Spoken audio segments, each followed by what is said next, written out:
Bienvenidos a Ciencia, el programa donde nos preocupamos de nuestra historia y otras ciencias. En esta ocasión hablaremos de apellidos, reputación y CRISPR. ¿Verdad que soy bueno? Comenzamos.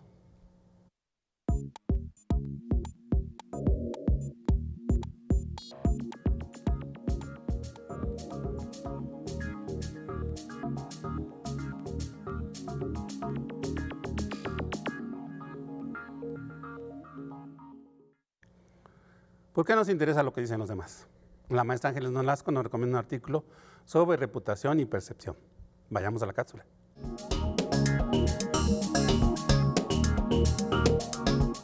Hablar de reputación puede ser un tema interesante, pero también controversial. Como personas, cuidamos a lo largo de nuestra vida o desde que tenemos conciencia de lo que conocemos y entendemos por reputación, y le damos importancia por lo que sabemos significa en nuestra vida. Aunque hablar del tema nos lleva a la conclusión de entender que el significado de esta palabra es una construcción social intangible que solo podemos visualizar o entender en nuestra cabeza. Entendemos su importancia dentro del ámbito donde nos desarrollamos y somos conscientes de las consecuencias que pueden tenerse cuando existe una opción sujeta a las examinaciones y juicios que provienen de evaluadores.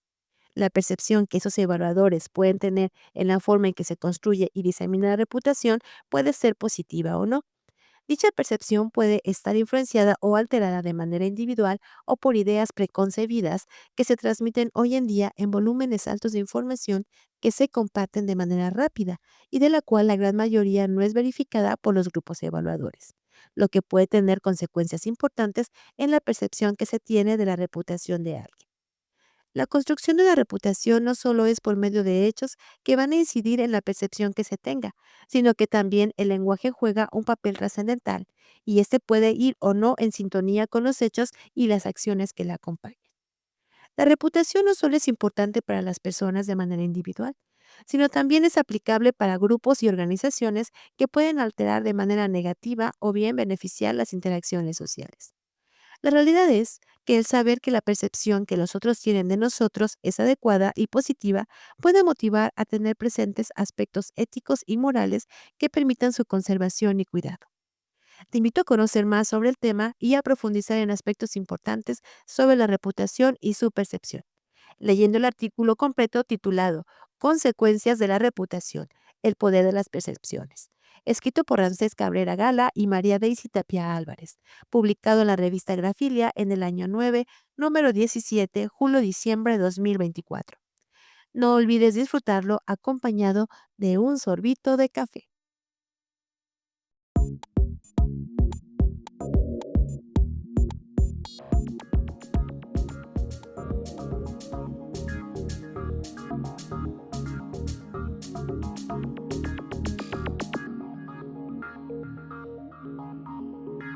Tuve la oportunidad de platicar con Hugo Sacapanzi Quintero. Él es originario de Santana Chautempan, Tlaxcala, licenciado en Historia por la Universidad Autónoma de Tlaxcala, maestro en Historia por la UAP y actualmente cursa el doctorado en Estudios Mesoamericanos en la UNAM. Autor de artículos y libros sobre la historia de los apellidos de origen náhuatl, tema del cual charlamos y que te recomiendo mucho que veas. Vamos al video.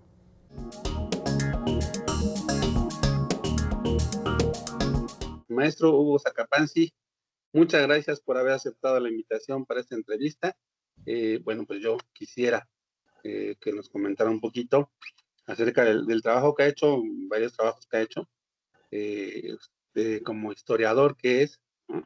Porque casi siempre cuando decimos algo es ciencia, la gente siempre se va sobre la física, la química, las ciencias exactas, y se nos olvidan las ciencias sociales, ¿no? Y a mí me gustaría, precisamente, siempre ha sido parte del interés del programa, que se vean todas las ciencias posibles. Entonces, muchas gracias por la invitación y qué bueno que está aquí. Sí, pues de antemano gracias por permitirme estar en este espacio y para comentar un poco sobre de qué manera se relacionan mis investigaciones con las metodologías propias de las ciencias sociales, porque a pesar de que se tiene como que más la idea de que las metodologías rígidas, cuantitativas, son propias de ámbitos de ingeniería, de matemáticas, de física, de química, también en ciencias sociales se ocupan bastante. En mis investigaciones sobre historia, sobre los apellidos en lengua náhuatl ocupo bastante análisis cuantitativo. Se necesitan buscar primero que nada fuentes. Y en el ámbito es lo que le decía, bueno, perdón, me interrumpo. Cuando leía yo el capítulo sobre los apellidos, me llamó mucho la atención que va a los archivos, ¿no? Archivos de las comunidades, de las municipalidades. ¿Cómo es llegar a un lugar así? ¿Cómo se llega, no? Sí, pues uno de los archivos principales, una de las fuentes principales son los archivos que hay en comunidades y de distinta naturaleza. Pueden ser archivos estatales, públicos, en este caso el archivo histórico del estado de Tlaxcala, que está en San Pablo Petatitlán. También archivos locales que están en cada comunidad, en las parroquias.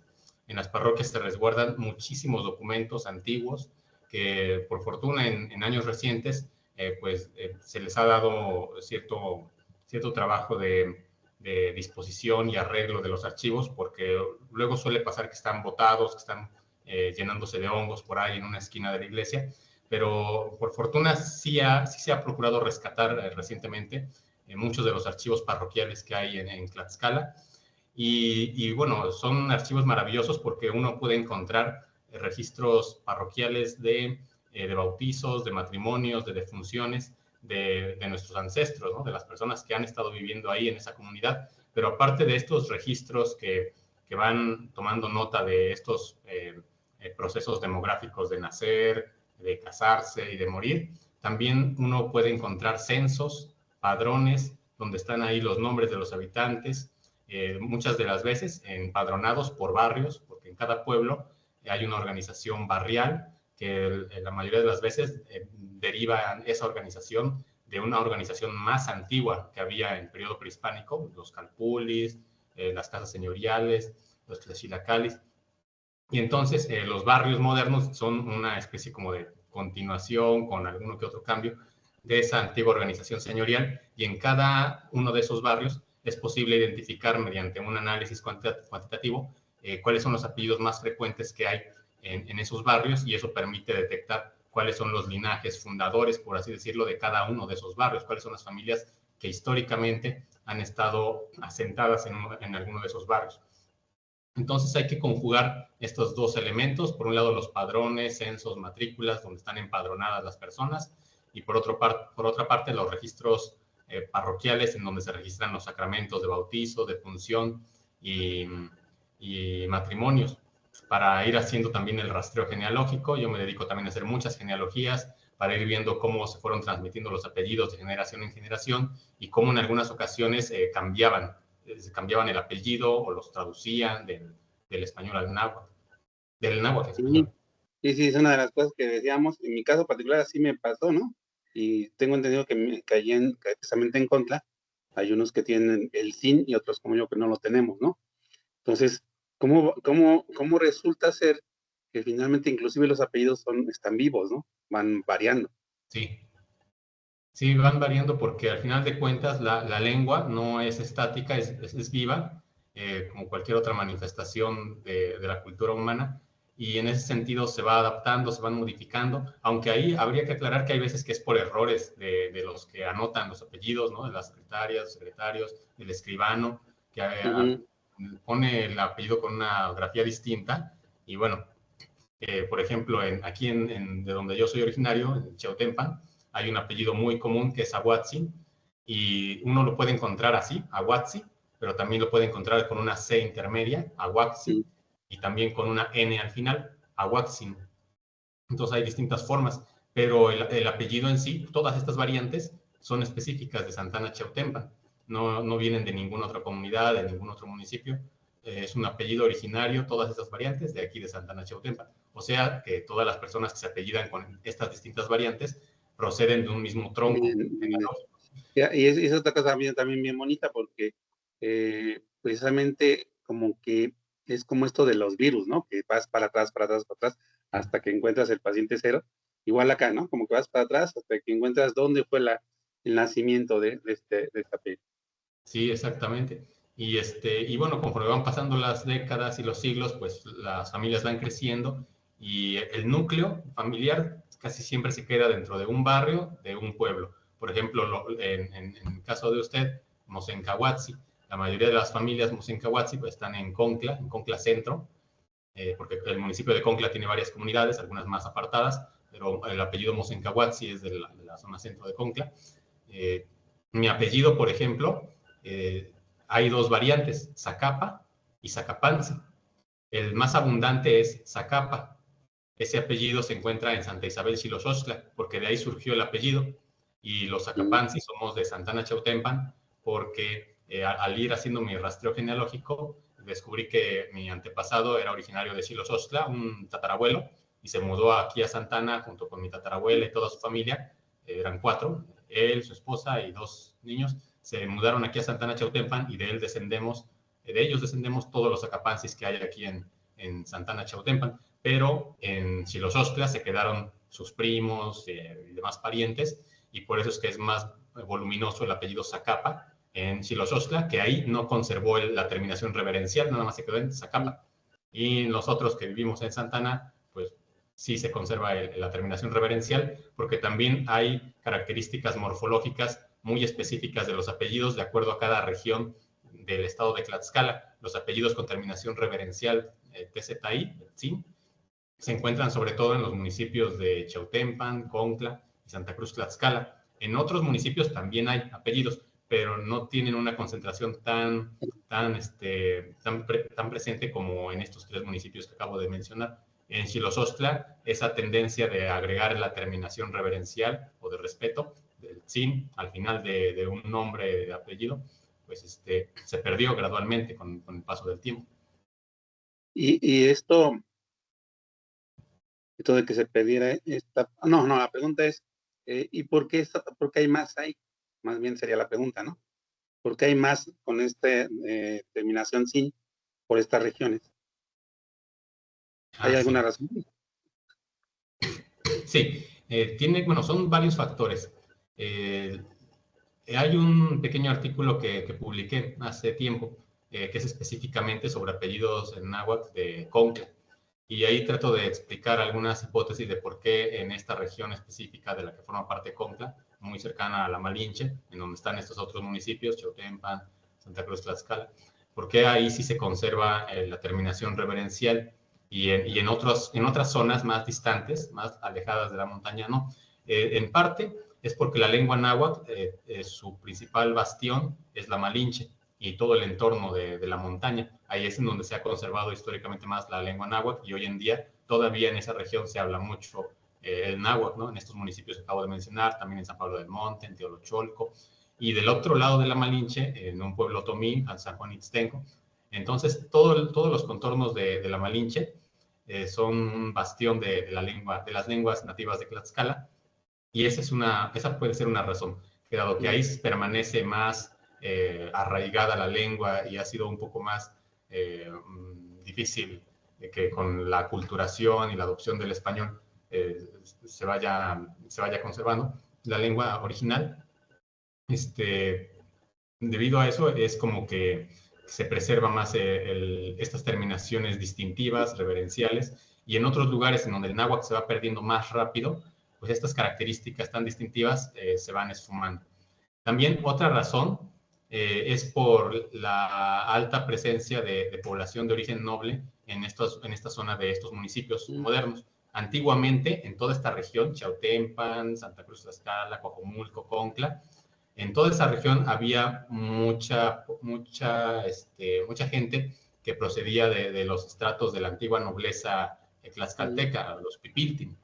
La sociedad tlaxcalteca antigua pues, estaba dividida a grandes rasgos en 2 estratos sociales, los macehualtin, que eran la gente común, y los pipiltin, que era la gente noble. Y la región que menciono tenía una alta proporción de nobles. Esa pudiera ser también otra razón, porque, por ejemplo, en otros municipios de más al sur, no hay una presencia tan notable de apellidos con terminación reverencial TZI. Por ejemplo, en San Pablo del Monte son muy poquitos, pese a que también se conserva muchísimo la lengua náhuatl, pero no con terminaciones reverenciales sus apellidos.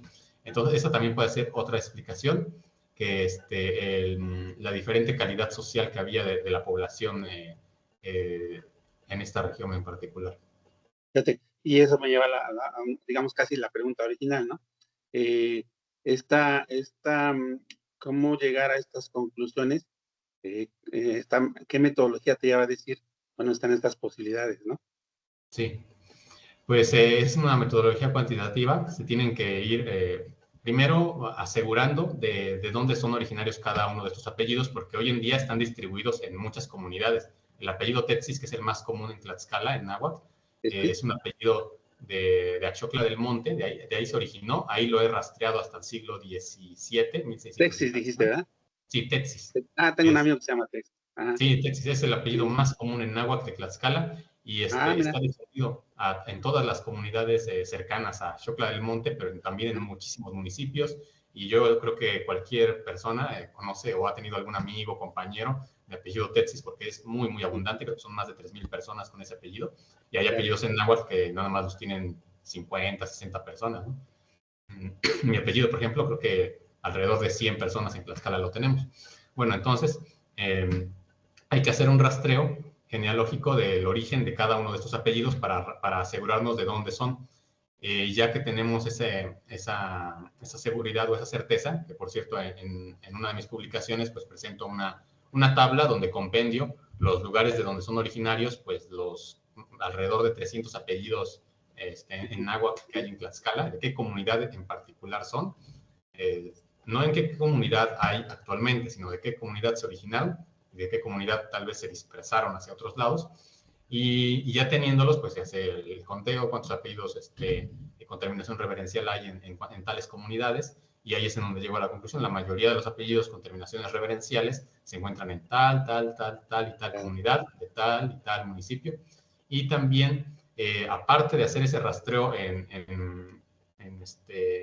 tiempos modernos de cómo están distribuidos los apellidos actualmente, también hay que consultar estas fuentes que mencionaba yo, las fuentes que están en las parroquias, de censos y padrones, y hacer el mismo procedimiento, valorar ahí cómo están conformados morfológicamente los apellidos, qué características distintivas tiene su composición, y nuevamente hacer la zonificación de qué tipo de apellidos hay en tal región, qué tipo de apellidos hay en esta otra región, qué apellidos están completamente ausentes en el sur de Tlaxcala, qué apellidos están completamente Sí. ausentes en la zona centro, en la zona Es un mapeo, centro-oriente, ¿no? poniente, un mapeo así, y a partir de esa zonificación de periodos más antiguos, pues ir viendo la evolución histórica de la presencia de apellidos con ciertas marcas gramaticales, con ciertas marcas morfológicas, y lo que se puede ver es que históricamente la presencia de apellidos con reverencial TZI se encuentra sobre todo en la zona centro y centro-sur del estado de Tlaxcala, de lo que hoy es el estado de Tlaxcala. Estoy trabajando ahorita en el doctorado, estoy en un doctorado en la UNAM, y estoy trabajando un padrón de habitantes de aproximadamente 1558, del año 1558, que tiene a toda la población de Tlaxcala que había en aquella época, toda la población adulta. Y ahí recientemente hice un análisis de en dónde se localizan sobre todo los apellidos con terminación reverencial TZI, y hay ciertos lugares en donde tienen una marcada presencia muy, muy abundante, que son estos que ya mencioné: Contla, Santa Cruz Tlaxcala, Ojomulco, también Sí. en Santa Anita Huiloa, que también había muchísimos. Hoy en día creo que ya no hay apellidos en náhuatl ahí, pero ahí había muchísimos apellidos con terminación TZI. No recuerdo ahorita bien en qué otros, pero en qué otras comunidades, pero son todas de la zona centro. En Belén también, y en otras comunidades que son más o menos cercanas ahí del centro. Y en cambio hay otros lugares donde hay mucha población náhuatl, con apellidos en náhuatl, pero no con terminaciones reverenciales. Por ejemplo, las poblaciones de la zona poniente de lo que hoy es el estado de Tlaxcala, por el rumbo de Iztacuistla. No es común por allá que tengan apellidos con terminación TZI. En la zona sur, ¿no? Yéndonos por Zacatelco, Xicotzinco, tampoco es muy común que tengan esa terminación, y eso ya desde el siglo XVI. Entonces se trata de hacer mapeos y zonificaciones mediante estos análisis cuantitativos, y distinguiendo las características morfológicas de los apellidos y viendo cómo se distribuyen a partir de mapas en distintas etapas históricas. Bien, y la pregunta, a lo mejor, que casi siempre les hacen a gente que no está en las exactas, ¿no? Porque no va a generar una máquina o algo. sería esa, ¿no? O sea, bueno, ¿esto para qué nos sirve? Yo tengo una respuesta, para mí es importante, ¿no? Es para precisamente conocer tu familia, ¿no? Conocer de dónde vienes. Pero ¿qué más podrías aportar en este sentido? ¿Para qué sirve el conocimiento de los apellidos? Sí, esto de la historia y en particular este conocimiento de los apellidos. Pues sí, en efecto, como usted menciona, pues una de las primeras razones, pues quisiera, pues pudiera ser esta cuestión existencial, ¿no? Que tenemos todos de decir de dónde Ujú, venimos, de quiénes son nuestros ancestros, por qué estamos aquí, por qué nacimos en Tlaxcala, a qué ujú, responde que estemos viviendo en determinada comunidad, en determinado sitio, o por qué no vivimos en Tlaxcala, pero aún así tenemos un apellido de origen náhuatl que abunda mucho en Tlaxcala. Eso primero que nada, ¿no? Tratar de resolver como que dudas propias, personales, que creo que a cualquier persona le fascina esto de conocer a sus ancestros, de ujú, poder rastrear dentro de su árbol genealógico a sus antepasados.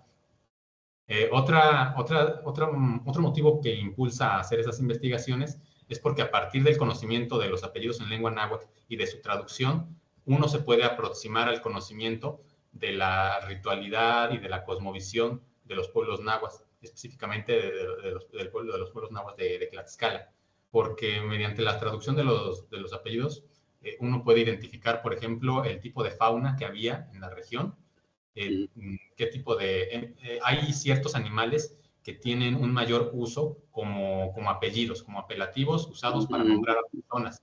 Y hay otros apellidos que no tienen tanta presencia.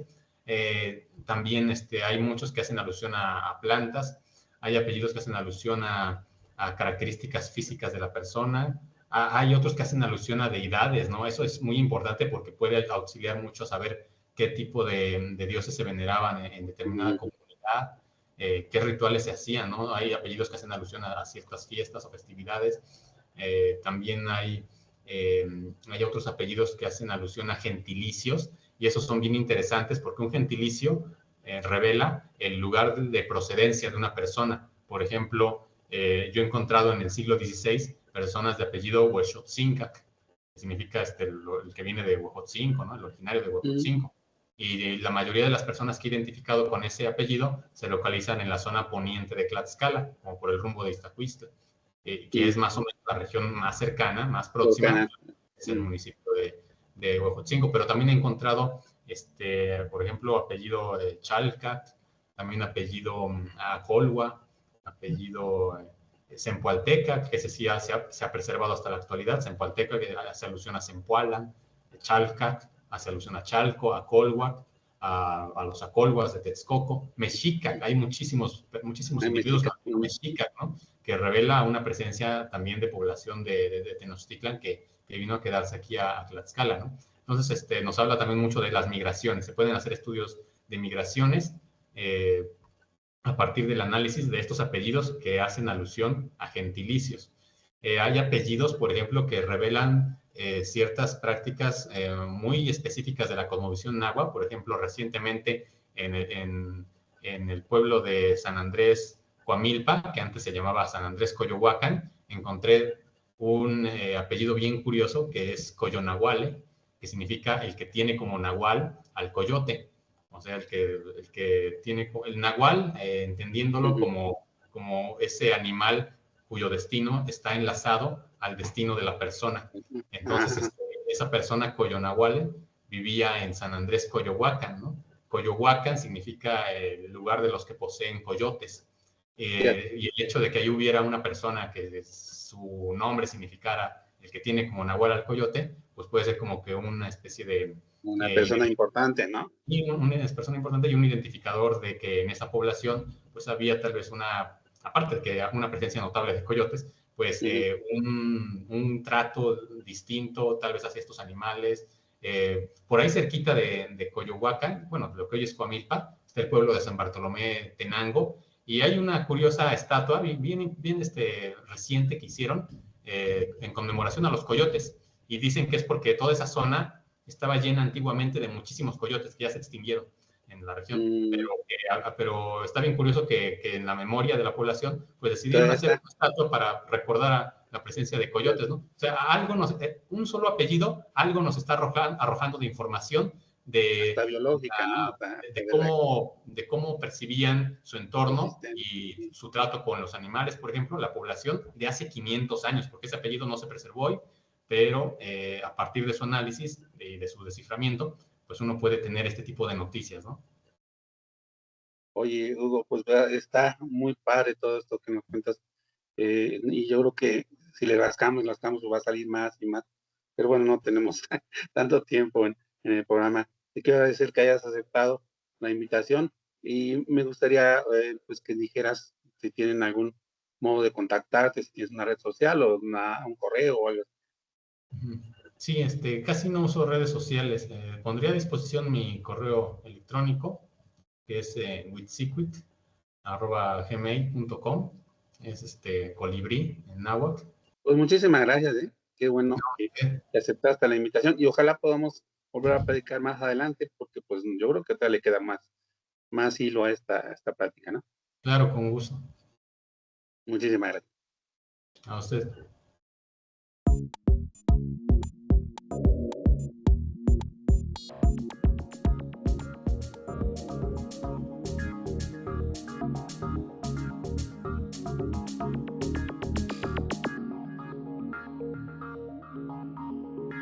Les invito a ver la cápsula que Jesús ha preparado sobre edición de ADN con CRISPR.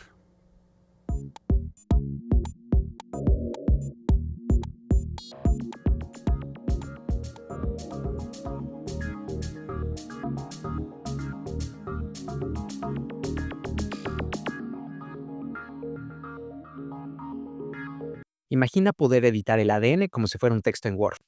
Quitar errores, copiar, pegar. Esto no es ciencia ficción, es CRISPR, la herramienta que está revolucionando la biología. ¿Podremos curar enfermedades, diseñar bebés o resucitar especies extintas? Hoy exploraremos el control C, control V de la vida. Para irle cachando, imaginemos nuestro texto en Word. CRISPR-Cas es como una función de buscar y reemplazar en el ADN. Si hay un error genético, podemos corregirlo. Si falta información, podemos añadirla. Y todo gracias a una herramienta que las bacterias llevan usando millones de años para defenderse de virus.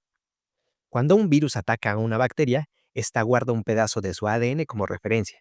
Si el virus vuelve, la bacteria usa la proteína Cas9, que funciona como unas tijeras moleculares, para cortarlo y neutralizarlo. ¡Qué obo! En 2012, dos científicas, Jennifer Doudna y Emmanuelle Charpentier, pensaron, ¿y si usamos esto para editar cualquier ADN? Y así nació CRISPR-Cas9, un sistema que permite modificar genes con precisión. En 2020, estas científicas ganaron el Premio Nobel de Química por descubrir cómo usar CRISPR-Cas en humanos, un momento histórico en la ciencia. Las aplicaciones son alucinantes. En medicina, CRISPR ya se utiliza para tratar enfermedades como la anemia falciforme y algunos tipos de ceguera hereditaria. En el futuro, podrá eliminar mutaciones que causan cáncer o Alzheimer. En agricultura, se están desarrollando cultivos más resistentes y nutritivos. Imagina tomates que no se pudren tan rápido o trigo que resiste plagas sin pesticidas. En biotecnología, desde bacterias que limpian derrames de petróleo hasta la creación de órganos de trasplante. Aunque también hay algunas locuras, como animales que brillan en la oscuridad. Pero no todo es color verde fluorescente. En 2018, un científico chino editó el ADN de 2 bebés para hacerlas resistentes al VIH. El escándalo fue mundial. La OMS lo tiene claro. Editar humanos está prohibido. Por ahora. CRISPR nos da un poder increíble, pero plantea preguntas difíciles. ¿Deberíamos permitir la edición genética en bebés para elegir su color de ojos o inteligencia? ¿Qué pasa si cometemos errores al editar el ADN? El futuro de CRISPR es tan brillante como aterrador. ¿Podremos eliminar el cáncer, resucitar mamuts o cultivar órganos en cerdos? Tal vez, pero también hay que evitar que se use para crear superhumanos o desigualdades genéticas. La próxima vez que edites una selfie o copies un texto, piensa, la vida también tiene su propio control Z. CRISPR nos da un poder sin precedentes. ¿Lo usaremos para sanar o para jugar? La respuesta, como un gen, está en nuestras manos. Si quieres saber un poco más del tema, en Netflix te puedes encontrar una miniserie llamada Selección Antinatural que habla justo sobre este tema de CRISPR-Cas. Mi nombre es Jesús Guti y me gustaría saber qué editarías en tu ADN. Hasta la próxima.